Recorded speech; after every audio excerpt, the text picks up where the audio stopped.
बुरी आदत। एक अमीर आदमी अपने बेटे की किसी बुरी आदत से बहुत परेशान था। वह जब भी बेटे से आदत छोड़ने को कहते तो एक ही जवाब मिलता, अभी मैं इतना छोटा हूँ, धीरे धीरे ये आदत छोड़ दूंगा। पर वह कभी भी आदत छोड़ने का प्रयास नहीं करता।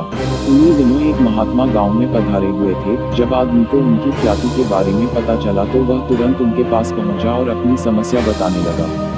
महात्मा जी ने उसकी बात सुनी और कहा, ठीक है, आप अपने बेटे को कल सुबह बागीचे में लेकर आइए, वहीं मैं आपको उपाय बताऊंगा। उद्धरण चिन्ह। अगले दिन सुबह पिता पुत्र बागीचे में पहुंचे। महात्मा जी बेटे से बोले, आइए हम दोनों बागीचे की सैर करते हैं, और वो धीरे धीरे आगे बढ़ने लगे। चलते चलते ही महात्मा जी अचानक रुके और बेटे से कहा, क्या तुम इस छोटे से पौधे को उखाड़ सकते हो?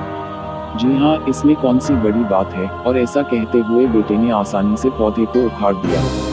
फिर वे आगे बढ़ गए और थोड़ी देर बाद महात्मा जी ने थोड़े बड़े पौधे की तरफ इशारा करते हुए कहा, क्या तुम इसे भी उखाड़ सकते हो?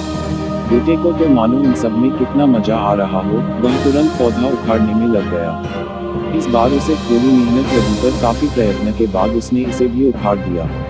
वे फिर आगे बढ़ गए और कुछ देर बाद पुनः महात्मा जी ने एक गुड़हल के पेड़ की तरफ इशारा करते हुए बेटे से इसे उखाड़ने के लिए कहा। बेटे ने पेड़ का ताना पकड़ा और उसे जोर जोर से खींचने लगा, पर पेड़ तो हिलने का भी नाम नहीं ले रहा था। जब बहुत प्रयास करने के बाद भी पेड़ टस से मस नहीं हुआ तो बेटा बोला, अरे ये तो बहुत मजबूत है, इसे उखाड़ना असंभव है।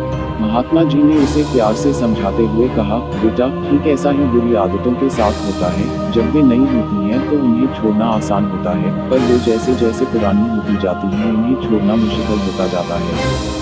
बेटा उनकी बात समझ गया और उसने मन ही मन आज से ही आदत छोड़ने का निश्चय किया।